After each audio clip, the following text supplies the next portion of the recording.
The connection between terrorism and the book Night is the relationship between death and life.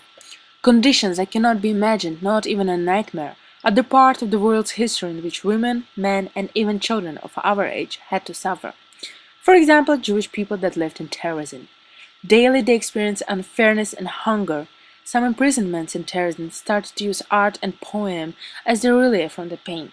Some people in Auschwitz believed that they should suffer through those unimaginable conditions for their families and loved ones who might still have been alive and waiting for them at home. In most cases, it was just an excuse for the people not to die. On page 45, Elie Wiesel tells the reader about Steen from Antwerp, who continued to struggle only for his family. The only thing that keeps me alive is to know that Razel and little ones are still alive. Page 45.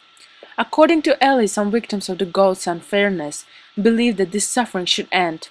If there was no motivation left to live, people would just give up. After Steen from Antwerp heard the real news that his family is dead, Elie Wiesel said on page 45, "We never saw him again." Elie Wiesel is the one of the millions examples who lost everything, his property, his family, his soul, and even his hope for life.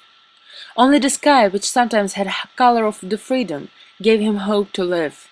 However, daily hunger and struggle for a crumb of bread made person wonder, is death more painful than a life full of daily torture?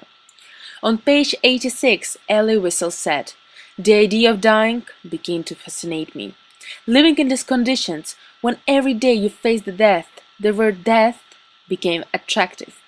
Maybe the idea of death inspired people because that meant that people would live to a better world, a world without pain and loss. In terrorism, there were only two ways to the better world. First is behind the fence, and second is the sky.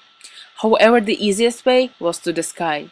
But there were people that did not choose the easiest way. Why did people continue to struggle for their lives while they suffered from daily atrocities? If there was no hope left, why did people still continue to struggle? Wasn't it better to die and go to that better world?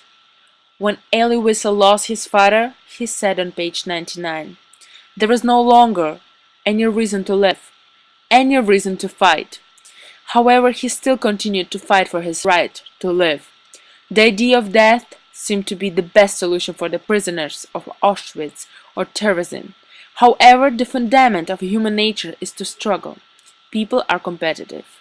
In this case, people competed for the right to live.